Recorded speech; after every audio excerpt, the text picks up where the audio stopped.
Hi అండి, అందరికీ నమస్కారం. ఉద్యోగులు తప్పక తెలుసుకోవాల్సిన పీఎఫ్ కొత్త రూల్స్ అనే లేటెస్ట్ అప్డేట్కు సంబంధించి పూర్తి వివరాలు ఈ వీడియోలో తెలుసుకుందాం. వీడియో కనుక మీకు నచ్చినట్లయితే వీడియోకి లైక్ ఇచ్చి నన్ను సపోర్ట్ చేయండి. మీ తోటి మిత్రులకు ఈ వీడియోని షేర్ చేయండి. ఇక వివరాలకు వెళ్దాం ఫ్రెండ్స్. పీఎఫ్ ట్రాన్స్ఫర్ ప్రక్రియ మరింత సులభం. ఉద్యోగాలు మారే వారికి కేంద్ర కార్మిక శాఖ శుభవార్త చెప్పింది. పీఎఫ్ ఖాతా బదిలీ ప్రక్రియను ఎంప్లాయీస్ ప్రావిడెంట్ ఫండ్ ఆర్గనైజేషన్ మరింత సులభతరం చేసింది. ఇప్పటి వరకు పీఎఫ్ బదిలీ కోసం అవసరమైన అనెక్చర్ కే డాక్యుమెంట్ కోసం కార్యాలయాలకు వెళ్లాల్సి వచ్చేది. ఇప్పుడు మాత్రం ఉద్యోగులు తమ యూఏఎన్ పాస్వర్డ్తో ఈపీఎఫ్ఓ పోర్టల్లో లాగిన్ అయ్యి ఈ డాక్యుమెంట్ను డౌన్లోడ్ చేసుకోవచ్చు. దీంతో ఉద్యోగులు తమ పీఎఫ్ ట్రాన్స్ఫర్ స్టేటస్ను ఎప్పుడైనా ఎక్కడి నుంచైనా ఆన్లైన్లోనే ట్రాక్ చేసుకునే వీలు కలిగింది. ఖాతాలోని బ్యాలెన్స్, ఉద్యోగ కాలం, ఇతర వివరాలు డాక్యుమెంట్లో స్పష్టంగా లభిస్తాయి. పీఎఫ్ బదిలీ ఆలస్యమైతే ఎక్కడ సమస్య ఉన్నది వెంటనే తెలుసుకోవచ్చు.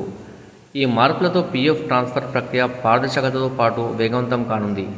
తరచూ ఉద్యోగాలు మారే వారికి ఇది పెద్ద ఉరటగా నిలుస్తుంది.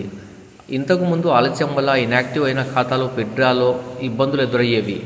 ఇకపై ఆ సమస్యలు లేకుండా సులభంగా పీఎఫ్ ప్రయోజనాలు పొందవచ్చని ఈపీఎఫ్ఓ స్పష్టం చేసింది. Subscribe for more videos. Thanks for watching friends.